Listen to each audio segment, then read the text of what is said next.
Hello students, welcome to Dakshinaya classroom. Now this is FST 28 paper number 2, question number 1. Okay. Let OABC is a regular tetrahedron of edge length 1 unit.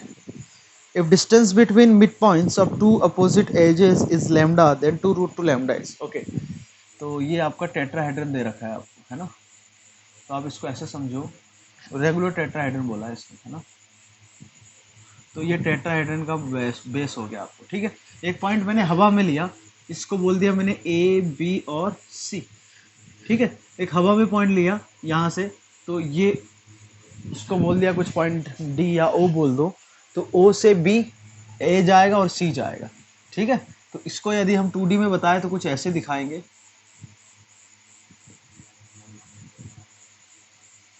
ठीक है. ये point हमने ले लिया ओ. बात समझ में आ गई. और इसने क्या बोला है कि जो है ट्रायंगल आपका वो regular tetrahedron. Distance between midpoints of two opposite edges is lambda, then 2 root 2 lambda is. Okay, two opposite edges is lambda. ठीक है. तो O जो लिया हमने, एक हम इसका वर्टेक्स ले लेते हैं ओरिजिन, और आपको ये गिवन है कि इसके जो लेंथ है वो एजेस की वो 1 है. तो A को बोल दिया A वेक्टर, B को बोल दिया B वेक्टर और C को बोल दिया C वेक्टर. तो मान लो OA का जो मिड पॉइंट है वो क्या हो जाएगा आपका, M बोल दिया, और इसके जो अपोजिट एज होगी जस्ट वो कौन सी होगी, ये वाला. तो इसका जो मिड पॉइंट होगा वो हो जाएगा, इसको बोल दिया कुछ n. तो m आपका हो जाएगा a वेक्टर प्लस ओरिजिन, मतलब ये नल वेक्टर हो गया. तो a वेक्टर बाय 2 हो गया. इसका मिड पॉइंट bc का b vector plus c vector by 2. बात समझ में आ गई. और ये जो है यूनिट लेंथ बोला गया है आपको. क्या बोला गया है? Unit length. तो mod a, mod b and mod c, ये सब क्या होंगे 1 1 1. ये सब क्या होंगे 1 1 1. अब जैसे मैं ए बी की बात करूं तो ए बी वेक्टर का मैग्नीट्यूड भी कितना होना चाहिए 1. So this implies B vector minus A vector का मॉड भी 1 होना चाहिए. स्क्वायरिंग करूं तो मॉड ए का स्क्वायर प्लस मॉड बी का square minus 2 A dot B should be 1. तो ये 1, तो यहां से निकल के आ गया ए डॉट बी, क्या निकल के आ गया हाफ. ऐसे ही बी डॉट सी भी आ जाएगा और सी डॉट ए भी आ जाएगा. तो एम एन जो है इसी को इसने लैम्डा बोला गया है. अपोजिट जो एजेस है उनके मिड पॉइंट को ज्वाइन करूँ तो उस लेंथ को बोला गया है लैम्डा. तो लैम्डा आपका हो जाएगा एम एन वेक्टर, या फिर हम बोले B vector plus C vector minus A vector by.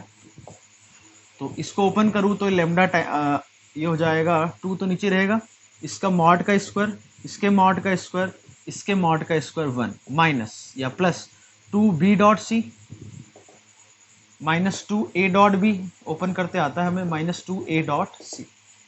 तो सब कुछ पता है हमें. ये कहाँ से आया? मॉड बी का स्क्वायर मॉड सी का स्क्वायर प्लस मॉड ए का स्क्वायर. अरे ए प्लस बी माइनस सी का होल स्क्वायर आता है ना हमें, वही कर रहे बस. तो ये हो गया हाफ और हाफ, ये हाफ था तो ये बचा 1, ये 1 1, तो हो गया 2 2 बाय 2, है ना. यदि मैं इसको समझूं तो ए डॉट बी जो है आपका वो हाफ आ गया, है ना. तो बी डॉट सी ये हो गया हाफ, ये हो गया हाफ, तो ये कैंसिल हो गया. ठीक है, बराबर है दोनों. इधर बचा माइनस 2, तो ये हो जाएगा, हाँ ये इधर 1 बचेगा. तो 2 बाय 2 दैट इज 1. हमसे जो पूछा गया है वो पूछा गया है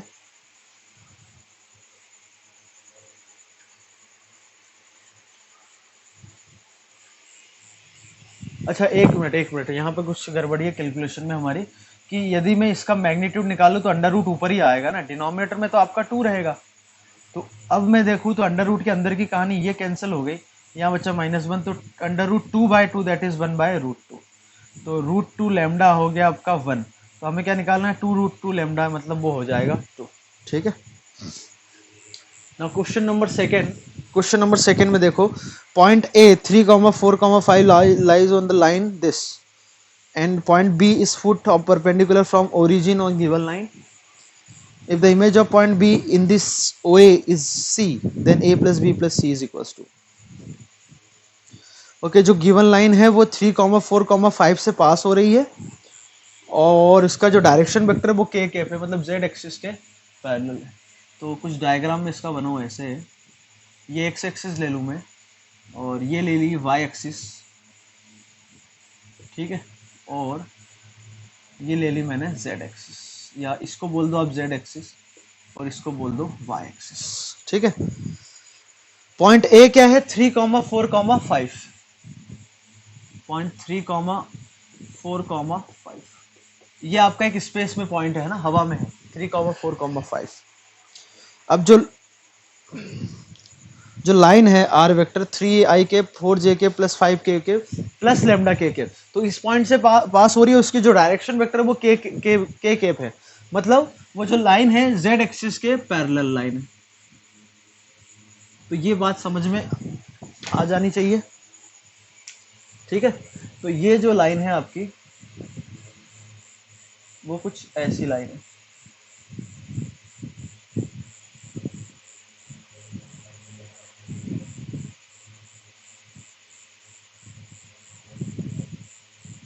ठीक है, okay. And point B is foot of perpendicular from origin on given line. Origin ये है, यहां से फुट ऑफ परपेंडिकुलर डालू, आप इसको समझो कि ये आपका एक्स एक्सिस हो गया, ये जेड एक्सिस और ये वाई एक्सिस, डायग्राम के हिसाब से एक्स जेड और वाई, ये आपकी लाइन है 3,4,5 से पास हो रही है। ओरिजिन कहां पर है, यहां पर, समझना, दिख रहा है सबको, ओरिजिन आपका यहां पर है, ये लाइन है, तो यहां से फुट ऑफ परपेंडिकुलर डालू तो वो ये और ये जो एक्सिस है दैट इज एक्स और वाई, एक्स वाई एक्सिस पर ही आएगा क्या वो पॉइंट, तो वो जो पॉइंट आएगा वो आपका आएगा यहां से, मैं परपेंडिकुलर डालू, ये डायग्राम जो है 3D का है ना, तो वो पॉइंट हो जाएगा आपका 3,4,0। क्या ये समझने में कोई दिक्कत, जैसे ये था, ये 3 एक्सिस है, x axis z axis y axis, ये लाइन है, ओरिजिन से फुट ऑफ परपेंडिकुलर डालूंगा तो इसी प्लेन पे आएगा, एक्स वाई प्लेन पे, तो जेड कोऑर्डिनेट 0 हो गया। Is it clear? If image of point B, B किसको बोला था, हाँ ये वाला पॉइंट आपका बी हो गया, इसको क्या बोला है इसने, A, okay. Now if image of point B in the OA is C, OA में जो मिरर इमेज लू में, ठीक है, तो उसको बोला इसने C, then line O is C, और C के coordinate A, B, C, then A plus B plus C निकालना है। तो अब इसको ऐसे समझो कि ये लाइन थी आपकी, देखो 2 ही हाथ है मेरे पास, इतने ही समझा सकता हूँ, ये लाइन थी आपकी, ये फुट ऑफ परपेंडिकुलर मान लो ये आ गया इसका, ये वाला जो पॉइंट है ये आपका फुट ऑफ परपेंडिकुलर हो गया, समझना, ठीक है। अब एक पॉइंट इधर है तो वो OA हो गया, मान लो OA आपका ऐसा हो गया, समझना, OA ऐसा हो गया, हो गया। अब ये जो फुट ऑफ परपेंडिकुलर है, ये नोक को देखो आप, इस नोक को, इसको मैंने बोला है बी पॉइंट, इसको बोला गया है बी पॉइंट, ठीक है, मतलब ये जो इसका जो ये नोक है इसको बी पॉइंट बोला है, और ये आपका ए बी लाइन है, ठीक है। OA आपका ऐसा हो गया, तो समझो इसका मिरर इमेज में लू इस लाइन में, तो वो जो आएगा, ये जो डिस्टेंस है वही डिस्टेंस उधर भी आनी चाहिए, मतलब यहां से जो डिस्टेंस होगी वो डिस्टेंस उधर भी आनी चाहिए, तो जो बी का मिरर इमेज आएगा, ध्यान से सुनिएगा, अच्छा, और OA जो है, OA की आप डिस्टेंस देखो तो OA जो आएगा आपका आएगा यहां से कितना, OA छोड़ो आप, तो OB देखो, OB है, OB का मैग्नीट्यूड कितना है 5, और AB का मैग्नीट्यूड भी 5 है, ठीक। तो मैं जो ले रहा था AB, ये B पॉइंट, इधर A पॉइंट, ठीक है, और इधर जो बन रहा है आपका OB, ये दोनों का मैग्नीट्यूड सेम है, दोनों का मैग्नीट्यूड सेम है, समझ में आ रहा है, ठीक है। और ये लाइन में यदि मैं मिरर इमेज लूं इसकी, जैसे ABO हो गया, तो जो पॉइंट आएगा वो जस्ट अपोजिट साइड आएगा, और वो क्या बनाएगा, स्क्वायर बनाएगा, अरे स्क्वायर बनाएगा ना, कैसे, क्योंकि ये मिरर इमेज है तो ये डिस्टेंस बराबर होनी चाहिए, तो ये और ये इक्वल है तो ये और ये भी इक्वल होगा, तो बी जो है जस्ट इसका इस स्क्वायर ओ बी ए को हम कंप्लीट करें तो जो सी पॉइंट होगा वही आपका बी का मिरर इमेज होगा, और वो सी पॉइंट क्या होगा, ए सी जो इसके पैरेलल होना चाहिए एक्सिस के सॉरी एक्सिस के नहीं, ओबी के। तो ओबी के पैरेलल है तो वो जो सी पॉइंट है वो आपका ऐसा यहाँ गया आएगा, और वो सी पॉइंट क्या हो जाएगा 0,0,5, क्योंकि जेड एक्सिस पे कोई पॉइंट लूँ तो एक्स और वाई कोऑर्डिनेट आपके क्या हो गए 0। समझ में आ गया, फिगर समझ में आया। यदि आपको ये समझ में आया कि ये ए बी है ये ओ बी है, इसकी मिरर इमेज यदि मैं लूँ तो वो यहाँ कहीं आएगा, और वो कंप्लीट एक स्क्वायर बना रहा है।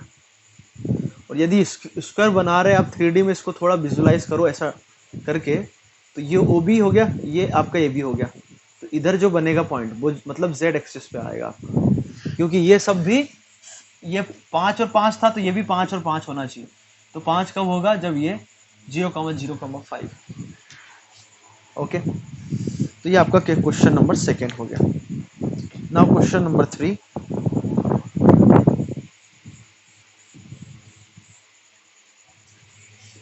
क्वेश्चन नंबर 3 में है if f n theta is summation of r1 to theta cos 2r theta sin 2r plus 1 theta और sin 2r minus 1 theta, then f29 pi by 6 is equals to, ये हमें find out करना है। ठीक है, तो इसको मैंने मल्टीप्लाई डिवाइड कर दिया साइन थीटा से, और साथ ही साथ 2 से भी कर दिया, तो एफ ऑफ एन थीटा आ गया आपके पास 1/2 साइन थीटा समेशन r1 से लेके थीटा तक। तो ये बन गया 2 cos ए साइन बी, तो साइन ए प्लस बी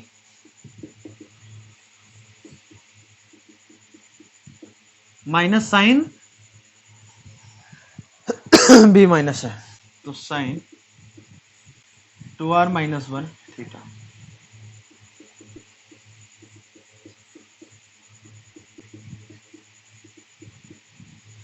समझ में आ गया, 2 साइन ए कॉस बी क्या हो जाएगा sign A plus B plus sign A minus B होना चाहिए, तो ए माइनस बी क्या होगा थीटा माइनस ये, तो माइनस कॉमन लेके उसको ये लिख दिया, या ऐसे समझो कि सिंपली 2 cos सी या 2 cos ए साइन बी का फॉर्मूला है। ठीक है, तो हमें क्या करना था, अच्छा ये निकालना f29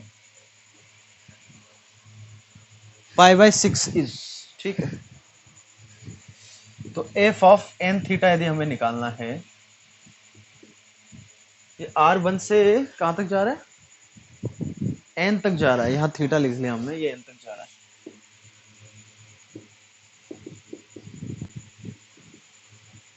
मैंने r1 रखा, अच्छा r1 रखने से पहले आप ये देखो कि ये जो है कैंसिल होके बचेगा क्या 1 अपॉन में साइन 2r माइनस 1 थीटा, और इधर बच जाएगा 1 अपॉन में साइन 2r प्लस 1 थीटा।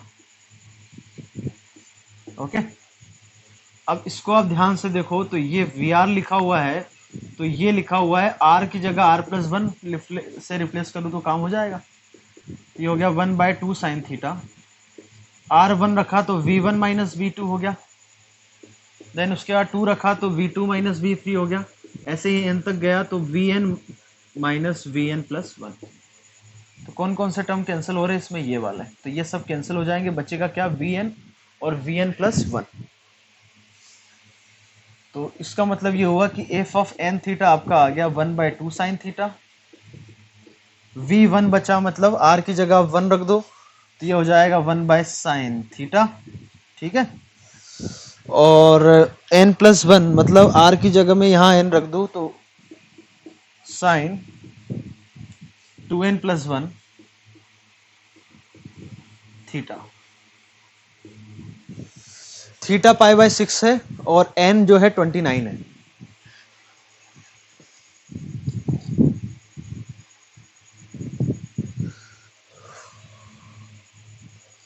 तो अब निकाल लो और क्या, n की जगह 29, थीटा की जगह पाई बाय 6, तो ये हो जाएगा 1/60 पर पाई बाय 30 डिग्री, तो ये हो गया हाफ, ये हो गया हाफ तो बचा 2 और ये हो जाएगा 1 अपॉन में sine 2 into 29 plus 1 theta that is π/6। तो 9 दूनी 18, तो ये वैल्यू हो गई आपकी, यहाँ लिख दूँ या इधर ऊपर लिख देता हूँ। तो एफ ऑफ 29 π/6 आ गया आपका 1 इंटू 2 माइनस 1 अपॉन में साइन 59 π/6। ठीक है, तो इसको मैं लिख सकता हूँ क्या, 2 माइनस 1 अपॉन में sine 60 pi minus pi upon में 6, तो ये हो जाएगा 10 पाई माइनस π/6। तो ये minus pi minus half value देगा, तो ये हो जाएगा +2, तो this is equals to 4। Okay, now next question is 4th। Okay,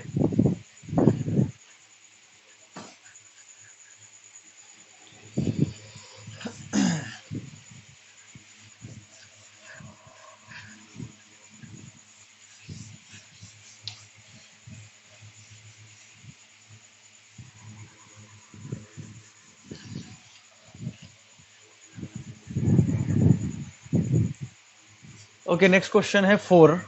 If x1, x2, x3 with the solution of tan inverse 2x plus 1 upon में x plus 1 plus tan inverse 2x minus 1 by x minus 1 is equals to 2 tan inverse x plus 1 where x1 less than x2 less than x3, then 2x1 plus x2 plus x3 का square is equals to। ठीक है, तो हमें इसका solution निकालना है। तो simply मैं दोनों तरफ tan ले लूँ, है ना। तो tan लेने से क्या हुआ, tan a प्लस बी का फॉर्मूला बन गया, ये बन जाएगा tan, इसको थीटा ले लो तो tan 2 थीटा का। तो tan a प्लस बी क्या होता है, tan a that is tan inverse theta क्या होगा, थीटा। तो 2x प्लस 1 अपॉन में x प्लस 1। इधर tan b, ये पूरा b हुआ, इसको पूरे को a लिया, इसको b लिया, तो tan b हो जाएगा tan इनवर्स ये t, वो क्या लिखा होगा t अपॉन में 1 minus tan a into tan b is equals to tan 2 theta. tan 2 theta क्या होगा, 2 tan theta that is x plus 1 upon में 1 माइनस tan स्क्वायर थीटा। ठीक, ओके, इसको हमें सॉल्व करना है। तो ठीक है, एलसीएम में लूँ तो इधर हो जाएगा 2x square plus x minus 2x minus 1, इधर हो जाएगा 2x square minus x plus 2x minus 1 divided by x minus 1 x plus 1, वो कैंसिल हो जाएगा। इधर हो गया सॉरी, इधर हो जाएगा 4x स्क्वायर माइनस 1। इस पूरी कहानी को सॉल्व किया तो 2x प्लस 2 या x प्लस 1, और नीचे हो जाएगा आपका minus x square minus 2x। Okay, ना फर्दर यहाँ से क्या क्या गायब हो रहा है, 2x स्क्वायर आपका हो गया 4x square, 2x minus 2x ये कैंसिल हो गया, x माइनस एक्स कैंसिल हो गया। ठीक है, माइनस माइनस 1 जोड़ के क्या हो गया, -2 डिवाइडेड बाय यहाँ हो जाएगा x square minus 4x square, तो बचेगा माइनस 3x स्क्वायर। इधर हो गया minus x square minus 2x, यहाँ से 2 कॉमन लेके कैंसिल कर दिया। समझ में आ रहा है ना भाई, कैलकुलेशन ही कर रहे हैं ना। अब इन डिनोमिनेट दोनों में यहाँ पर मैं माइनस माइनस पहले तो प्लस कर दूँ, और एक x कॉमन लिख लिया, इधर भी एक x कॉमन लिख के क्या लिखा, x प्लस 2। तो इसको ध्यान से समझना, ये x को आप ऐसे कट मत कर देना, क्योंकि यहाँ पर x 0 नहीं हो सकता है। तो क्या x 0 आपको सॉल्यूशन मिल सकता है क्या, तो वो यहाँ नहीं दे सकते क्योंकि डिनोमिनेटर में आ रहा है, तो नॉट डिफाइंड है। तो आप ओरिजिनल एक्सप्रेशन में जाओ, यदि मैं 0 रखूँ तो ये आपको मिलेगा tan इनवर्स 1 π/4, ये क्या मिलेगा 1 tan inverse π/4, sorry tan inverse 1 मतलब π/4, तो ये हो गया π/2 और ये जो है 0 पे मिलेगा tan इनवर्स 1 π/4 इंटू 2 π/2। तो x इज इक्वल टू 0 आपका यहां तो नहीं हो सकता बट सॉल्यूशन हमने ऊपर चेक करके आए तो वो आ रहा है। क्या ये बात समझ में आ गई? इसके बाद इसको सॉल्व करेंगे। तो 2x³ minus x, 4x² minus 2, 3x² plus 3x। तो 2x³ plus x² minus 4x minus 2 is equal to 0। यहाँ से x² कॉमन लूँ तो बचेगा 2x प्लस 1, यहाँ से माइनस 2 कॉमन लूँ तो 2x प्लस 1। तो यहाँ से फैक्टर आ गया 2x plus 1 into x² minus 2 is equal to 0। तो x आ गया आपका -12 √2 और -√2। क्या ये सारे आंसर होंगे क्या? तो बिल्कुल नहीं होंगे, आपको क्रॉस चेक करना पड़ेगा। तो इसमें आप क्रॉस चेक करो कौन सा आएगा कौन सा नहीं आएगा। ठीक है,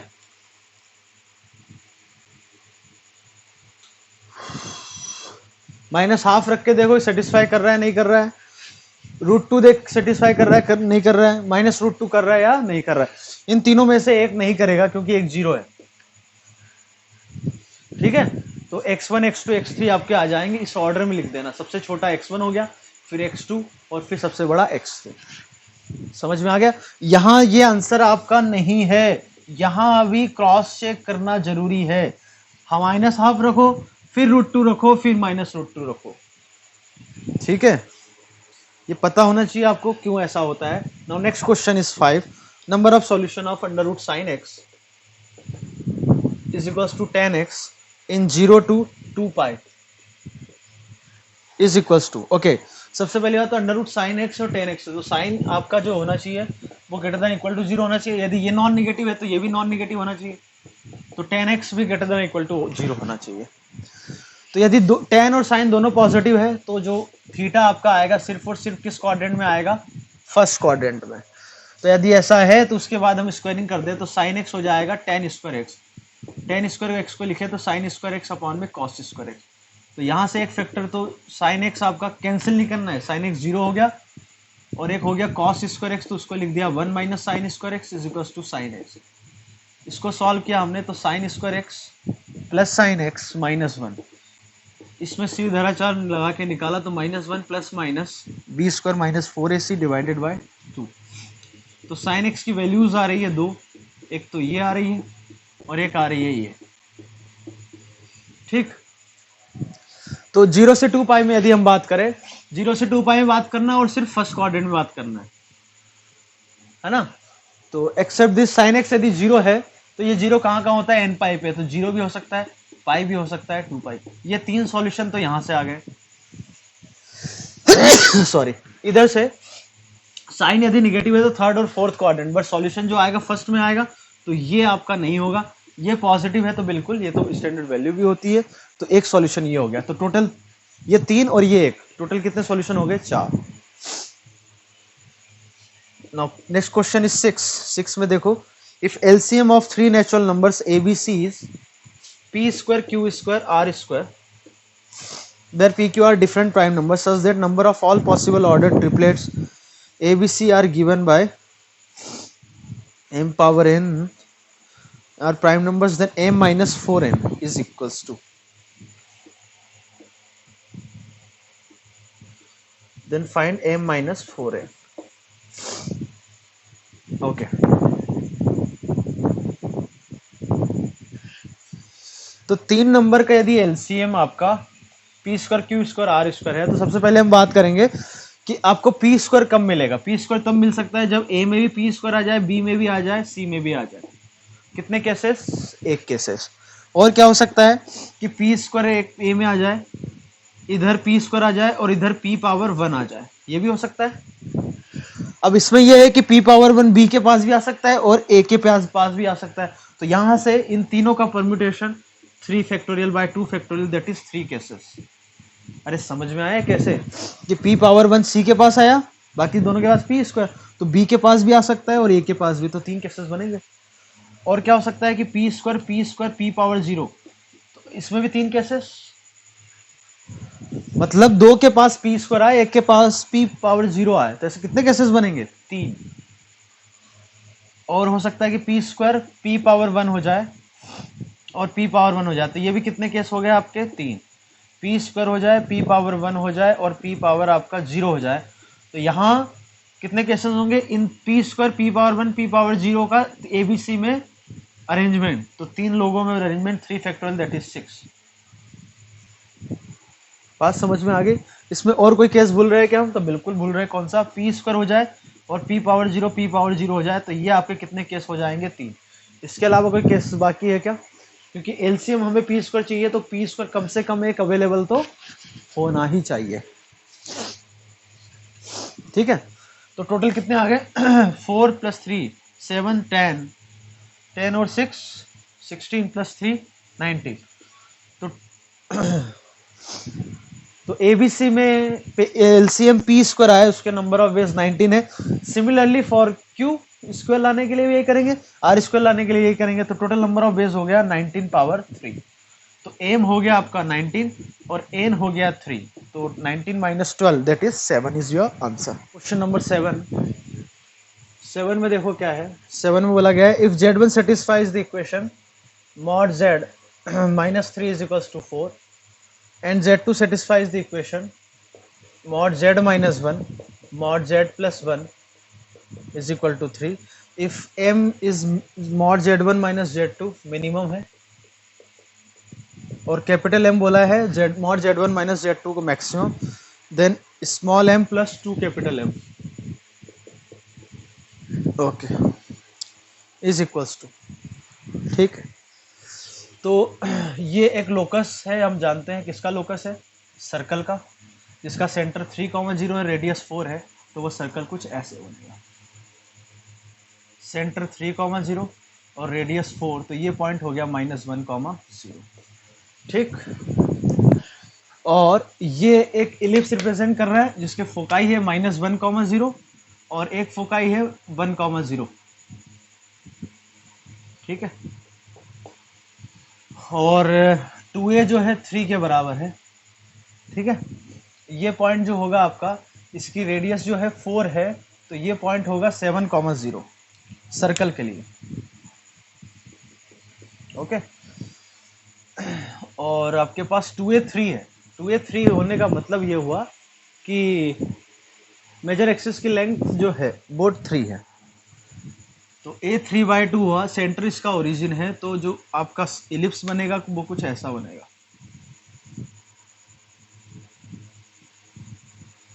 ठीक है, ये आपका हो गया 3/2, 0।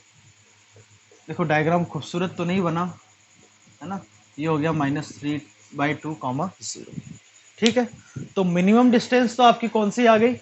ये इंटरसेक्ट कर रहा है, इंटरसेक्ट कर रहा है मतलब मिनिमम डिस्टेंस जो आ गई वो आ गई आपकी 0। इंटरसेक्ट करे, दोनों Z1 Z2 बराबर हो सकते हैं, तो ये आपका हो गया स्मॉल m। और जो मैक्सिमम होगा वो कब होगा? जब इधर Z1 में ये ले लूँ और Z2 ये ले लूँ, तो ये जो डिस्टेंस है ये कितनी हो जाएगी? ये 7 यूनिट, ये 3/2 यूनिट, तो 7 + 3/2 दैट इज 17/2। तो ये आपका कैपिटल M हो गया। तो स्मॉल m आपका 0, कैपिटल M 17/2, तो योर आंसर इज 17। कोई problem? Now next problem is question number 8। 8 में क्या बोला गया है? If the sum of the slopes of the 4 normals from a point P to hyperbola xy is equal to 18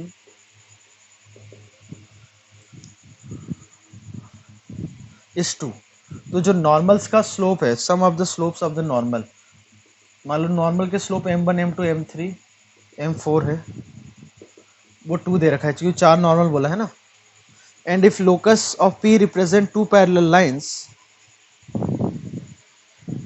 from a point P, किसी point से जो normal जा रहा है और जो P का जो लोकस आएगा, लोकस निकालना है तो इसको ले लिया हमने h, k, मतलब जो चारों नॉर्मल है इस पॉइंट से जा रहे हैं h, k से, और ये 2 जो P का लोकस आएगा वो 2 पैरेलल लाइन रिप्रेजेंट कर रहा है। ओके, अच्छा, then the distance between this lines is, क्या क्या बोला गया है? सबसे पहले तो इसमें नॉर्मल की हम बात करें तो कोई भी पॉइंट हम क्या ले सकते हैं? CT, C/T। तो स्लोप हो जाएगा xy dash plus y is equal to 0। That means tangent का जो स्लोप होगा वो minus y by x, that is minus one by t square. तो जो नॉर्मल का स्लोप होगा वो हो जाएगा टी स्क्वायर। तो ये जो रिलेशन है यहाँ से हम बोल सकते हैं कि आपको बोला गया है कि t one square, t two square, t three square और टी फोर स्क्वायर दे रखा है 2 के बराबर, क्योंकि नॉर्मल्स का स्लोप यही है। नॉर्मल की इक्वेशन हम लिखे तो वाई सी बाई टी, अच्छा सी जो है ये सी स्क्वायर के बराबर होगा, तो सी आपका अंडर रूट 18 है। स्लोप कितना है नॉर्मल का, टी स्क्वायर और एक्स माइनस सी टी। इसको यदि हम सॉल्व करें तो ये हो जाएगा आपका वाई टी माइनस सी, इधर हो जाएगा एक्स टी क्यू माइनस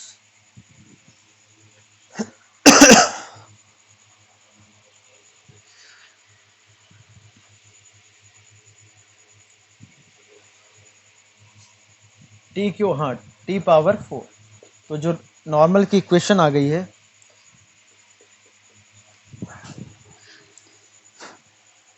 वो आ गई c t power 4 minus x t q, इस कहानी को इधर ले जा रहे हैं, plus y t minus c is equal to 0। अब ये सारे के सारे नॉर्मल पॉइंट पी से पास कर रहे हैं तो एच कॉमा के से पास करेंगे, तो c t power 4 minus h t q, y की जगह रख दिया के, क्या किया यहाँ पर एच कॉमा के से पास हो रहे, तो एक्स कोऑर्डिनेट एच हो गया, वाई कोऑर्डिनेट के हो गया। बात समझ में आ गई? तो यहाँ से हमें ये रिलेशन पता है, तो t one square plus t two square plus t, तो यहाँ से इस कहानी को मैं लिख सकता हूँ समेशन ऑफ टी वन का square plus summation of t one square कहते तो क्या आएगा, समेशन ऑफ टी वन का square plus 2 times of t one t two, तो वो हो जाएगा minus 2 times of summation of t one t two and that is equals to 2। ये समझ में आ गया? तो सम ऑफ रूट कितना है यहाँ पर, एच बाय सी, और दो के प्रोडक्ट का सम, टी स्क्वायर का कोफिशिएंट 0 है तो वो हो जाएगा 0, तो एच स्क्वायर आपका आ गया, H square by C square आ गया 2 के बराबर, तो एच स्क्वायर हो गया 2c स्क्वायर के बराबर। तो एच स्क्वायर आपका सिंपली आ गया, सी स्क्वायर कितना है 18, तो 18 इंटू 2 36, तो यही आपका लोकस आ गया पी का। तो दो लाइन रिप्रेजेंट कर रहा है x6 और x इज इक्वल टू -6, तो दोनों के बीच की जो डिस्टेंस है वो कितनी आ गई 12। बहुत सिंपल क्वेश्चन, क्या क्या बोला गया है, स्टेप बाय स्टेप आप करते जाओ, आपको दिक्कत नहीं आएगी। नाउ नेक्स्ट क्वेश्चन इज 9 में देखो क्या है, water is flowing in a container at a rate proportional to the square of the amount of water present inside the container. मान लो किसी इंस्टेंट पे वॉल्यूम क्या है v, तो जो रेट है वो dv बाई dt, अमाउंट जो है ना, so flowing rate is proportional to the square of the amount of water present. तो अमाउंट v है तो उसका स्क्वायर के प्रोपोर्शनल है उसका जो रेट है, और if t is equal to 0 volume of water inside the tank is, t is equal to 0 पर जो वॉल्यूम है वो कितना है v naught, and it takes 6 hours for the volume to become 2v naught, तो t is equals to 6 hours, volume कितना हो जाएगा 6v naught, then the time taken for the volume to become, t निकालना है हमें जब इसका जो वॉल्यूम है वो क्या हो जाए 4v naught is equals to, time निकालना आवर्स में, तो आवर्स में ही आएगा। तो इस डिफरेंशियल इक्वेशन को सॉल्व कर लेते हैं, तो dv by d t, proportionality का कांस्टेंट मैंने k ले लिया, तो dv by v square is equals to k d t, तो इसको सॉल्व की -1 by v is equals to k t plus proportionality का कांस्टेंट c। अब दो वेरिएबल है हमारे पास, दो इन्फॉर्मेशन दे रखी है, तो t इज इक्वल टू 0 पे वॉल्यूम कितना है v नॉट, तो यहाँ से आ गया -1 by v naught is equals to c। तो जो इक्वेशन बन गई वो बन गई 1 by v is equals to minus k t minus c, c कितना आया 1 माइनस 1, तो ये हो जाएगा +1 बाई वी नॉट। ओके ठीक है, और 6 आवर्स पे जो है जो 6 बी नॉट हो रहा है, तो t इज इक्वल्स टू 6 पर जो वॉल्यूम हो रहा है उसका कितना हो रहा है 6 वी नॉट, तो इसको यदि हम सॉल्व करें तो माइनस के इंटू 6 हो जाएगा,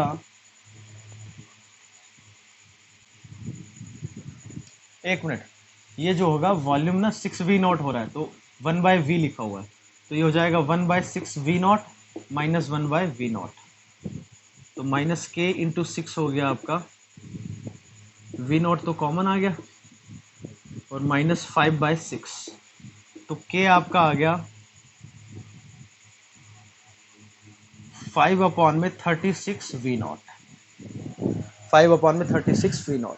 हमें क्या निकालना है कि किस टाइम पर वॉल्यूम 4V0 हो जाए।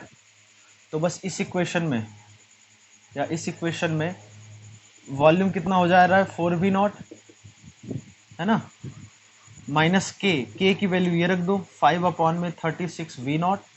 टाइम तो निकालना ही है और इनिशियल वॉल्यूम तो दे रखा था V0। इसको सॉल्व करना है, तो सबसे पहले तो आप V0 को उड़ा दो, इसको सॉल्व कर लेते हैं। तो 1/4 -1 इज टू -5/36t। तो ये हो गया -3/4 -5/36। ठीक है, तो 4 ये हो गया 9, तो t आपका आ गया 27/5। एक बार कैलकुलेशन जरूर चेक करेंगे हम कि जो ऑप्शंस है।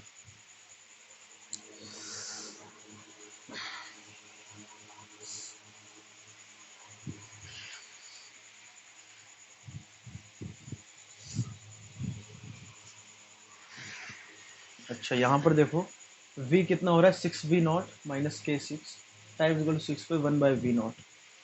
इसको इधर लाए,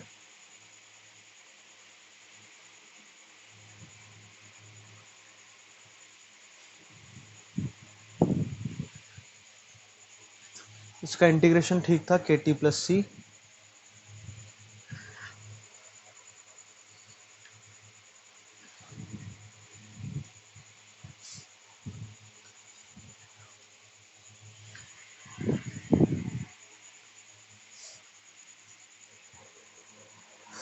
अरे यार 6 आवर्स पे इसमें जो डेटा दे रखा है वो वॉल्यूम जो है वो 2V0 है ना कि 6V0। हमने गलत लिख लिया है, यहाँ पे 2V0 है, तो कुछ डेट चेंजेस होगा भाई। फिर 2V0 है तो ये हो जाएगा 2V0। यदि ये 2V0 हुआ तो ये निकल के आ जाएगा -½ यदि ये -½ हुआ तो ये वैल्यू निकल के आ जाएगी 1/12V0। और ये 1/12V0 आया तो ये 1/12 है, तो -1/12 हो गया।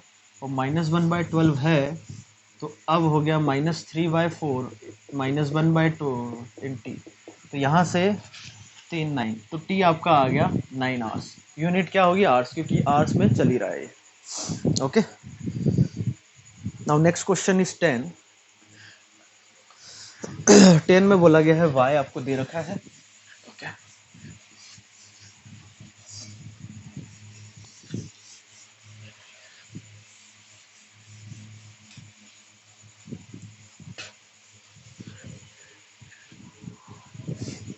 क्वेश्चन नंबर 10 में बोला गया है कि y जो है 4^x/ln4 plus 5^x/ln5, then the greatest value of the slope of the tangent on 2 to 3। Tangent का स्लोप क्या होगा y का डिफरेंशिएशन, तो y डैश निकाल लिया आपने, तो y डैश आपका हो गया 4^x ln4 कैंसिल हो गया, इधर भी ln5 कैंसिल हो गया, ये y डैश आ गया आपका। y डैश आ गया, इसको हम दो तरीके से देख सकते हैं कि 4^x इंक्रीजिंग फंक्शन होता है 5^x, तो इंक्रीजिंग प्लस इंक्रीज हम बोल सकते हैं कि इंक्रीजिंग होगा। यदि ऐसे समझ में नहीं आता है तो एक बार वो डिफ्रेंशिएट करो, तो इसका डिफरेंशिएशन ये हो गया। And for x belongs to 2 to 3 it is always positive, मतलब y डबल डैश पॉजिटिव हुआ, इसका मतलब y डैश क्या हुआ इंक्रीजिंग फंक्शन। तो ग्रेटेस्ट स्लोप कब मिलेगा for x is equals to 3। 3 पर वैल्यू हो जाएगी 4^3 + 5^3। ये आपका आंसर हो गया। कोई डाउट? नाउ 11 में बोला है it is 5:2 against a husband who is 65 years old living till he is 85। मतलब 65 से 85 जाने के चांसेस जो है ऑड्स अगेंस्ट है, मतलब प्रोबेबिलिटी क्या है कि वो 85 तक नहीं पहुंचे 5/7, 85 तक पहुंचे उसकी प्रोबेबिलिटी क्या हो जाएगी 2/7। And his wife who is now 58 living till she is 78, उसके लिए ऑड्स अगेंस्ट दे रखे 4:3। If the probability that at least one of them will be alive for 20 years, तो कम से कम at least one of them should be alive. तो एक भी अलाइव हो सकता है, मतलब हस्बैंड अलाइव हो जाए, वाइफ की डेथ हो जाए, या वाइफ अलाइव रहे और हस्बैंड की डेथ आ जाए, या दोनों के दोनों जीवित रहे तो भी चलेगा। तो उससे बढ़िया ये है कि वन माइनस हस्बैंड भी नहीं रहे ना ही वाइफ रहे, हस्बैंड भी नहीं रहे ना ही वाइफ रहे, तो वन माइनस। तो हस्बैंड नहीं रहने की प्रोबेबिलिटी क्या दे रखी है, 5:2, ऑड्स अगेंस्ट है तो प्रोबेबिलिटी क्या होगी नहीं रहने की, 5/7। वाइफ के नहीं रहने की प्रोबेबिलिटी, ऑड्स अगेंस्ट है 4:3, तो 4/7। तो 28 माइनस 20 अपॉन में 49, so this is equals to 8/49। Then the 49 के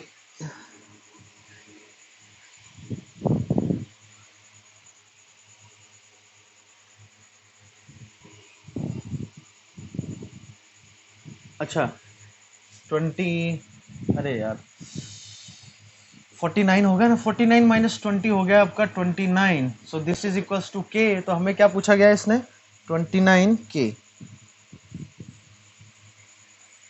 तो 29, अरे यार 49 के पूछा गया, दैट इज इक्वल्स टू 29। समझ में आ गया, वन माइनस दोनों अलाइव न रहे, बस उसकी प्रोबेबिलिटी लिख दी। Now question number 12, let the number of positive integers from 1 to 10⁻6 both inclusive which are perfect squares or perfect cubes or perfect fourth powers is lambda, then lambda by 2 is equals to, okay। तो question number 12 में देखें, तो 12 में आपसे बोला गया है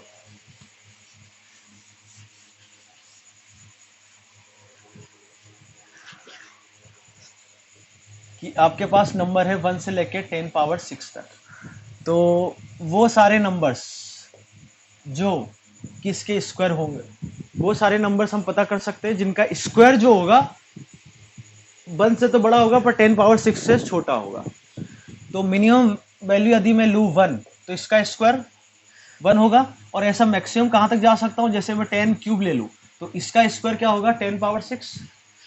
तो इस रेंज में आ रहा है क्या, आगे मैं नंबर ले लूँ मान लो कुछ 10³ + 1 ले लिया तो इसका स्क्वायर करूंगा तो 10⁻6 से बाहर जा रहा है, मतलब 1 2 3 ऐसे नंबर लूँ, है ना। ये कितने नंबर हो गए 1 से लेके 1000 तक, तो टोटल नंबर्स कितने हो गए 1000। तो ऐसे 1000 नंबर है जिनका स्क्वायर 1 से 10⁻6 तक है। समझ में आ गया भाई, इसका स्क्वायर करूंगा तो क्या होगा 10⁻6। अब इससे नंबर आगे बढ़ाऊंगा मैं तो इससे बाहर चला जाएगा, इससे छोटे तक चले जाएगा, 1 का स्क्वायर 1 हो जाएगा। तो ऐसे नंबर आपको मिलेंगे 1000 जो कि जिनका स्क्वायर की हम बात करें, स्क्वायर की हम बात करें। अब क्यूब की बात करें तो आपको ऐसे नंबर कितने मिलेंगे, यदि क्यूब की बात करें तो 1 का क्यूब 1, 2 का क्यूब 8, इसके बीच में आ रहा है। तो ऐसे ही 10 स्क्वायर तक जाए क्योंकि इसका क्यूब क्या हो जाएगा 10⁻6। तो ये कितने नंबर ऐसे मिले आपको 100, ओके। अब फोर्थ पावर यदि चाहिए तो 1 की पावर 4 1, 2 की पावर 4 16, उस बीच में आ रहा है ना। मैं जैसे 10 तक ले जाऊँ इसको, समझना 10⁻4 करूँ तो इस बीच में आ रहा है क्या, बिल्कुल आ रहा है। 20⁻4 करूँ तो भी आ रहा है,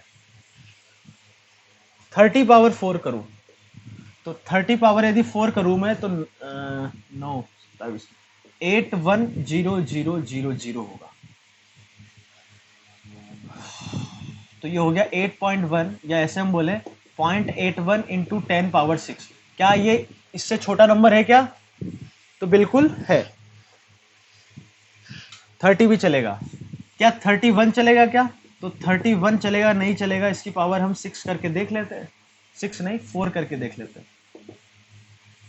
तो इसकी पावर 4, बाइनोमियल से ओपन कर लो तो 30⁻4 + 4c1, 30 का क्यूब + 4c2, 30 का स्क्वायर + 4c3, 30⁻1 + 4c4, 30⁻1। अब इस नंबर को देखो तो वो देख सकते हैं, या फिर ये तो थोड़ा ज़्यादा कैलकुलेशन हो गया।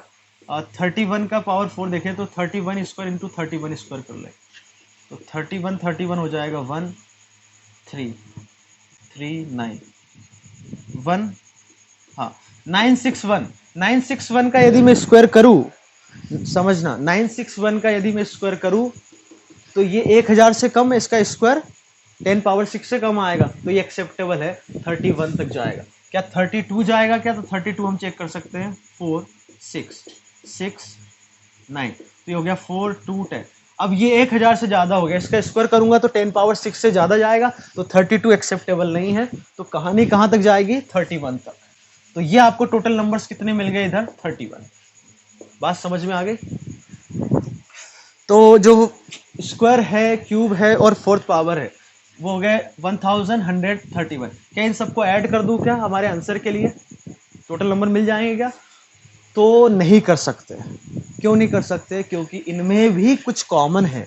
तो काउंट जैसे 1 की पावर 2 करूं तो 1 आ रहा है, 1 का क्यूब करूं 1 तो 1 ही आ रहा है, 1 की पावर 4 करूं तो भी 1 आ रहा है। तो 1 आपका 3 बार काउंट हो रहा है, होना कितनी बार चाहिए? 1 बार। तो इसको हमने बोल दिया कुछ टी का स्क्वायर, ये टी का क्यूब और ये टी के पावर फोर्थ पावर एफ बोल दिया। तो यदि हमें निकालना है तो इसको हम वेन डायग्राम से जैसे करते हैं कि एटलीस्ट 1 तो आना ही चाहिए। तो स्क्वायर के सारे एलिमेंट, क्यूब के सारे एलिमेंट और फोर्थ पावर के सारे एलिमेंट, उसमें से वो वाले माइनस कर देंगे जिसमें स्क्वायर और क्यूब में कॉमन आ रहा है, जिसमें स्क्वायर और पावर फोर्थ में कॉमन आ रहा है, इंटरसेक्शन समझ रहे हो, और जिसमें क्यूब में और फोर्थ पावर में कॉमन आ रहा है, प्लस जिसमें तीनों कॉमन आ रहा है। ये वेन डायग्राम से आपको पता होना चाहिए कि कम से कम एटलीस्ट 1 याद आ रहा हो कुछ। अच्छा क्वेश्चन है। तो हमें तो पूरा चाहिए, तो उसमें क्या करते हैं, इसको ऐड किया, फिर इसको ऐड किया, तो उसमें से इंटरसेक्शन वाला पार्ट हटाया और इसको न्यूट्रल करने के लिए ऐड करना पड़ता है। याद आ रहा है वेन डायग्राम में? तो ये तो हमारे पास नंबर्स कितने हैं? 1000, मतलब जो स्क्वायर है टोटल इस रेंज में, वो वाले सब नंबर जिनका स्क्वायर यदि करूँ तो इस रेंज में आए तो वो 1000 हो गए। ये हो गया 100 और ये हो गए आपके 31 नंबर्स, 1 से लेके 31 तक 31 नंबर्स माइनस। ये वाली कहानी इंटरेस्टिंग है कि स्क्वायर और क्यूब की बात करूं मैं, तो स्क्वायर और क्यूब में यहां क्या किया है आपने? समथिंग पावर 2, और इधर क्या किया? समथिंग पावर 3 किया है। तो दोनों में कॉमन कब आएगा? जब वो पावर, नंबर का पावर क्या होगा? 6। जब वो नंबर का पावर क्या होगा? 6, तो वो वाला कॉमन आएगा। तो पावर यदि मैं 6 करूं तो कौन कौन सा एलिमेंट हो गया? 1 पावर 6 चलेगा, 2 पावर 6 चलेगा, ऐसे ही कहां तक जा सकता हूं मैं? 10 पावर 6 तक। तो ऐसे आपको 10 नंबर्स मिल जाएंगे। Any doubt? ऐसे आपको 10 नंबर्स मिल जाएंगे। ओके, इधर स्क्वायर और फोर्थ पावर में हम बात करें, स्क्वायर और फोर्थ पावर में, फोर्थ पावर में क्या हो रहा है? समथिंग की पावर 4 कर रहे हैं। तो दोनों में कॉमन कब मिलेगा? जब मैं किसी एलिमेंट का पावर 4 करता हूं। पावर 4 करने वाले एलिमेंट कितने हैं? 31। अब क्यूब और पावर फोर्थ, तो क्यूब और पावर फोर्थ में एलिमेंट कॉमन कब मिलेगा? जब मैं किसी एलिमेंट की पावर कितनी कर रहा हूं? ये 3 है और ये 4 है, तो दोनों का एलसीएम लूं तो कितना हो गया? 12। तो पावर में 12 करूंगा जब आपको वो वाले एलिमेंट कॉमन मिलेंगे। तो पावर 12 तक कौन कौन सा हो सकता है? 1 की पावर 12 चलेगा क्या? चलेगा। 2 की पावर 12 चलेगा क्या? 2 पावर 10 होता है 1024, तो उसका 4 से मल्टीप्लाई करूंगा, चलेगा। 3 पावर 12 चलेगा। कैसे देख सकते हैं हम इसको? देखने का तरीका, 3 पावर 12 निकाल लो और क्या। 4 पावर 12 करोगे नहीं चलेगा। तो टोटल नंबर एक्सेप्टेबल कितने हो गए? 3। और तीनों में कि पावर 2 करूं, पावर 3 करूं, पावर 4 करूंगा तो कितने कॉमन होंगे? वो वाले एलिमेंट होंगे। इसका एलसीएम लो तो कितना आ जाएगा? ये 12। तो समथिंग की पावर 12, वो कितने एलिमेंट है आपके पास? ये 3। ये आपका आंसर होगा। समझ में आ गया? यहां पर दिक्कत कहां आ रही होगी कि जहां पर मैं पावर कर रहा हूं, ठीक है, तो वो आपको मैंने समझा दिया है। कोई दिक्कत नहीं आनी चाहिए अब। Okay, now next question is 13। एक बार फिर से मुझे लग रहा है समझाना चाहिए। इन दोनों में एलिमेंट कॉमन कौन से होंगे? जब मैं पावर 3 कर रहा हूं, पावर 4 कर रहा हूं, है ना? सॉरी, इधर स्क्वायर कर रहा था और इधर क्यूब कर रहा हूं। तो जो जिसकी पावर 6 होगी, जैसे मैं बोलूं कि 2 पावर 6, 2 पावर 6 इधर भी आएगा, क्योंकि इसको क्या लिख सकता हूं मैं? 2 क्यूब का स्क्वायर, 2 पावर 6 हो गया। इधर क्या हो रहा है, क्यूब चाहिए, तो यहाँ पर 2 स्क्वायर का क्यूब मतलब 8 का स्क्वायर और इधर 4 का क्यूब, दोनों सेम वैल्यू मिलेगा, तो वही तो हमने किया है। अच्छा आप सोचो कि एक एक नंबर मैं बता दूं, तो एक एक नंबर बताने जाऊंगा तो नहीं होगा, है ना, ऐसे ही करना पड़ेगा। Question number 13, if minus alpha to alpha e power x plus cos x L N x plus under root 1 plus x square d x is greater than 3/2, then a can B.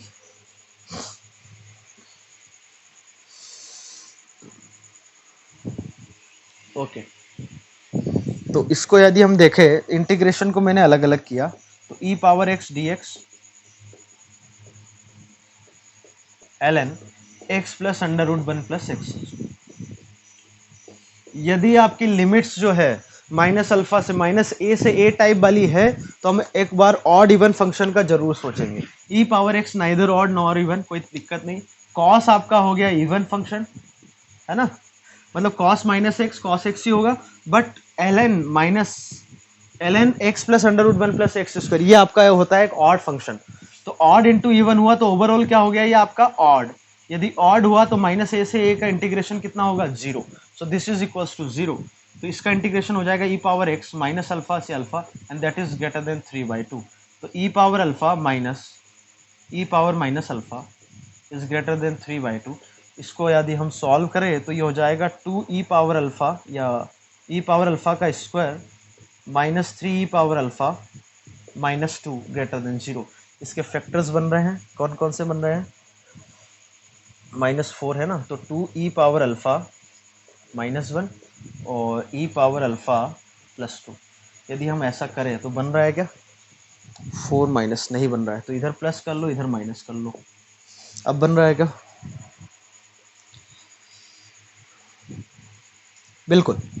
तो देखो अब ई power alpha exponential हमेशा positive होता है, तो ये कभी आपका जीरो नहीं हो सकता, तो इसको जीरो मतलब सॉरी, ये हमेशा पॉजिटिव होगा, ये आपका पॉजिटिव है, तो इसको मैं क्रॉस मल्टीप्लाई कर दूं तो जीरो के साथ वो गायब हो गया, बचा क्या, E power alpha -2 greater than 0 या E power alpha greater than 0 greater than 2, दोनों तरफ एल एन लिया तो alpha greater than L N 2 हो गया। तो वो वाले अल्फा जो एल एन 2 से बड़े हैं वो सारे एक्सेप्टेबल है। Is it clear, okay. Now next question is 1/4 में आपसे बोला गया है, consider lines L1 and L2 intersecting each other at point A. From point B3, 0, a line is drawn intersecting L2 at D such that BD is minimum and hence a parallelogram ABCD is completed. Then area of parallelogram, ये सब निकालना है, okay.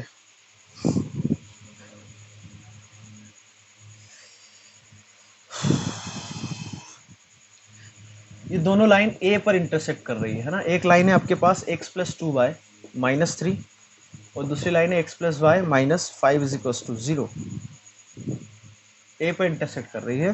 From point B 3,0, 3,0 किधर आएगा, 3,0 इस line को satisfy कर रहा है क्या, तो बी मान लो क्या इसी पर आ रहा है 3,0, है ना। अब क्या कर रहा है, line is drawn intersecting L2, L1 किसको बोला है, x प्लस 2y, ये L1 हो गई, ये L2 हो गया। अब B 3,0, a line is drawn intersecting L2 at D such that B D is minimum. B से जो लाइन ड्रॉ कर रहे हैं वो इसको इंटरसेक्ट कर रहा है और बी डी मिनिमम है, तो मिनिमम होने का मतलब क्या हुआ कि वो परपेंडिकुलरली ड्रॉ कर रहा है, भाई सिंपल है, परपेंडिकुलरली ड्रॉ कर रहा है वो, क्योंकि बी डी मिनिमम तभी होगा जब वो परपेंडिकुलर डिस्टेंस होगी, अदरवाइज आपको हमेशा परपेंडिकुलर के ज्यादा ही मिलेगा, ओके। तो डी जो है फुट ऑफ परपेंडिकुलर है बी से लाइन L2 पे, and hence the parallelogram ABCD is completed. A, B, C और D, इधर कहीं आएगा C, तो ये आपका पैरेललोग्राम बन जाएगा, ओके। देन एरिया, ये सब निकालना है ना,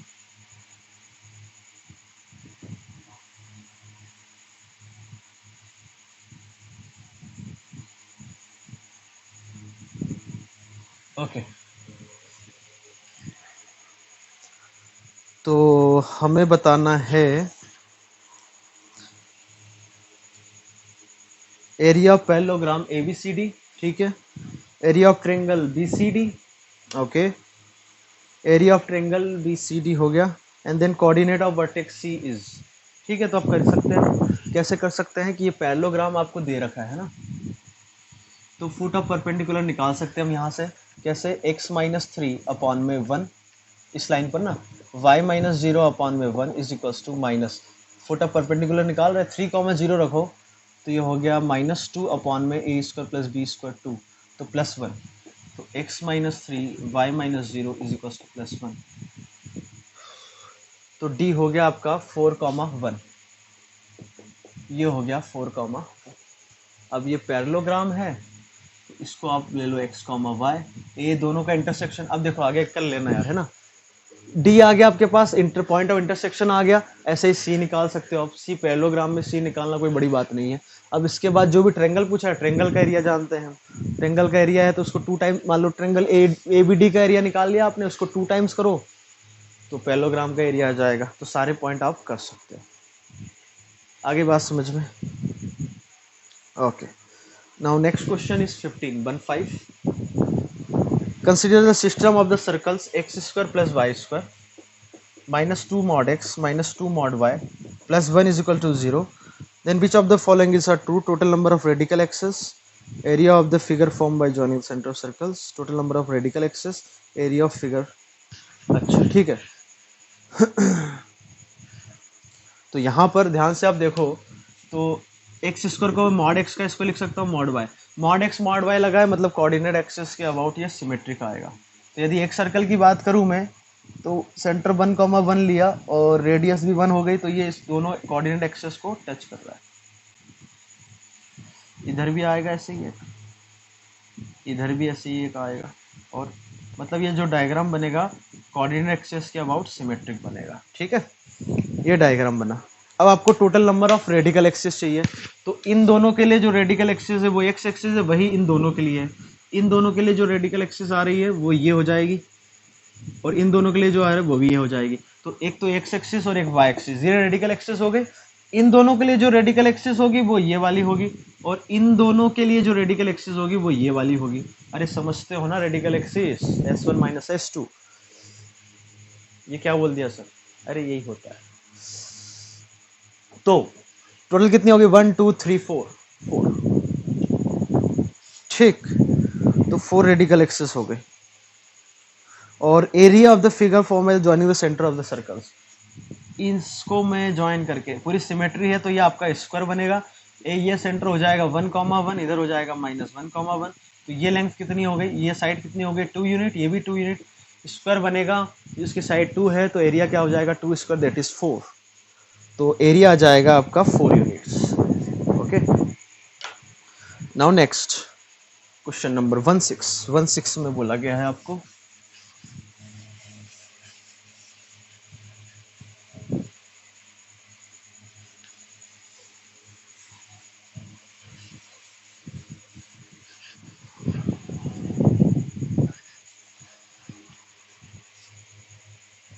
16 में बोला गया if f of x minus y और f of x into and this are in AP। यदि AP में है तो f of x minus y plus f of x plus y is equal to 2 times of f of x into f of y। Simple ABC यदि AP में है तो a plus c is equal to 2 भी होगा, वही लिखा है हमने, कुछ नया नहीं लिखा। For all x y belongs to R, ये सारे x y के लिए तो आपको फंक्शनल रिलेशन दे रखा है, ठीक है। f of 0 is not equal to 0, मतलब f of 0 नॉन जीरो है।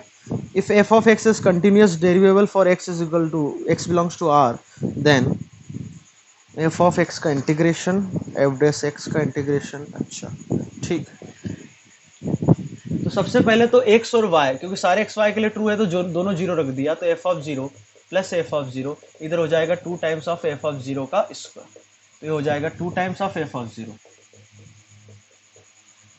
का स्क्वायर, तो 2 कैंसिल हो गया।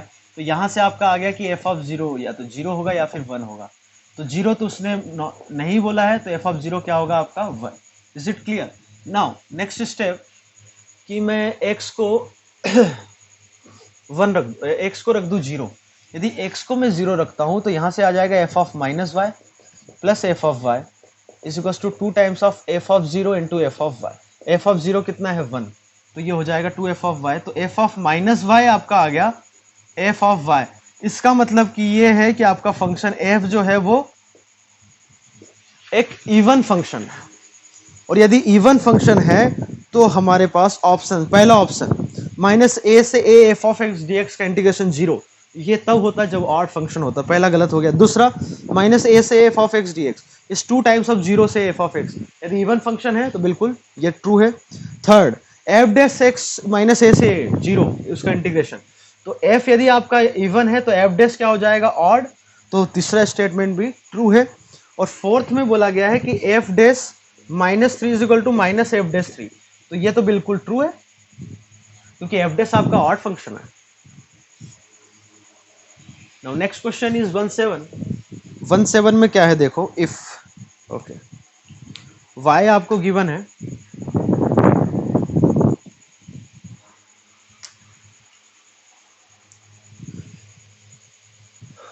y गिवन है a x power p b x power minus q where p q are natural number, okay. a b are constant such that x square y dash y double dash plus 2x y dash is equal to 12y, then p plus q, ये सब relation बताना है हमें, है ना, ठीक है।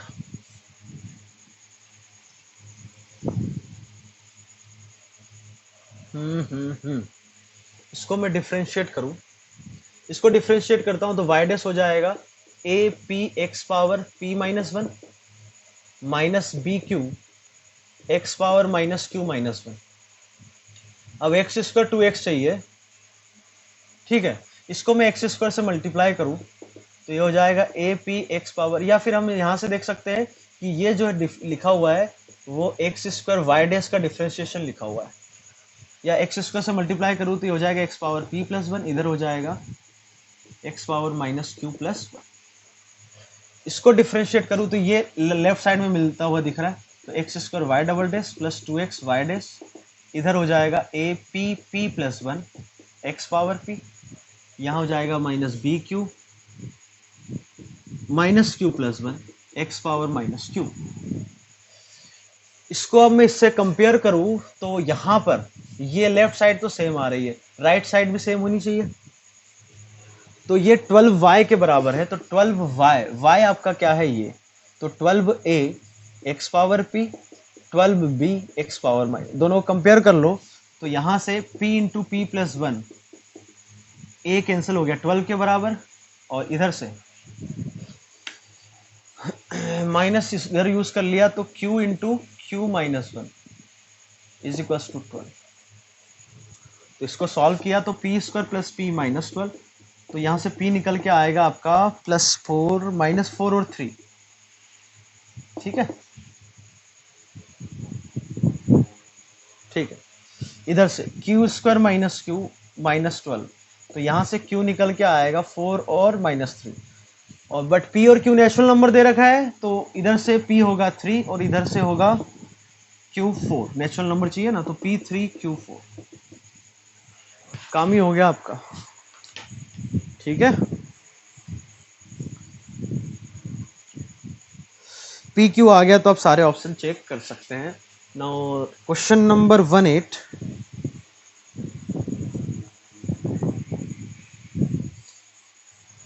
Okay 18 में बोला है let f of x is minimum of fractional part of x minus 1 comma fractional part of 1 minus x for all x belongs to -3 to 3, then f is continuous function, periodic, integration, even function. अच्छा ठीक है,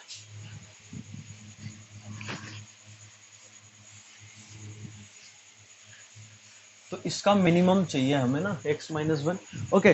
तो सबसे पहले तो इसमें एक property लगा दो कि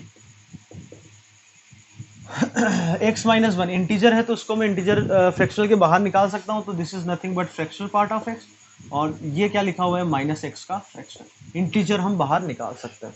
तो फ्रैक्शनल पार्ट ऑफ एक्स का ग्राफ बना ले हम -3 से 3 के बीच, तो वो हो जाएगा आपका ऐसा कुछ, ये 1 पर,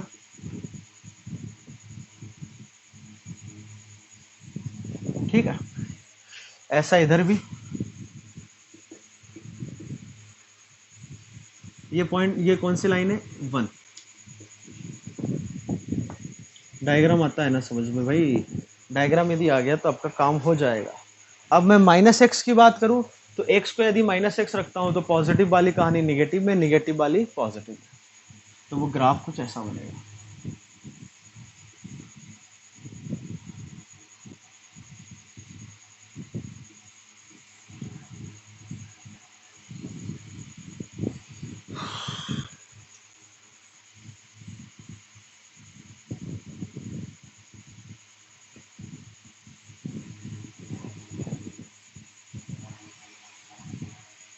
ये ग्राफ बन गया आपका।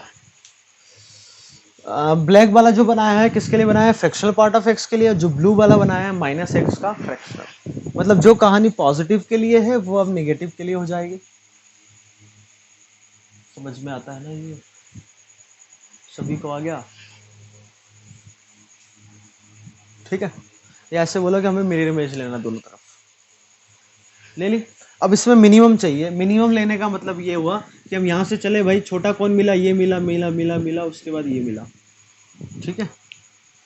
तो हमारे पास अब 2 ही कलर है, तो ये वाला पार्ट हो गया, फिर आगे चले तो ये वाला पार्ट, फिर ये वाला पार्ट, फिर ये वाला, फिर ये वाला, फिर ये वाला, मतलब जो छोटा वाला पार्ट है वो ले लिया। मतलब ग्राफ जो नीचे वाला है, तो ये आपको दिख रहा होगा, मैंने थोड़ा इसको और डार्क कर दिया है, देखिए। तो ये आपका ग्राफ हो गया एफ ऑफ एक्स का। तो ये देख सकते हो कि ये जो है आपका ऑप्शन के हिसाब से कंटिन्यूअस है हमेशा, -3 से 3, बिल्कुल सही है। पीरियोडिक, पीरियोडिक नहीं बोल सकते -3 से 3 में। और दूसरा -3 से 3, इसका जो इंटीग्रेशन होगा 3/2 होगा, कोई दिक्कत नहीं है। आप इतना पार्ट का एरिया निकाल लो, ये कितना होगा, हाफ, तो इसका एरिया हो जाएगा half of base into height, base 1 height half, तो ये हो गया 1/4। ऐसे कितने हैं, 1 2 3 4 5 6, 6 से मल्टीप्लाई करो तो ये एरिया आ जाएगा रिक्वायर्ड, दैट इज 3/2, बिल्कुल सही है। F of x even function, y axis के अबाउट सिमेट्रिक है तो इवन भी हो गया।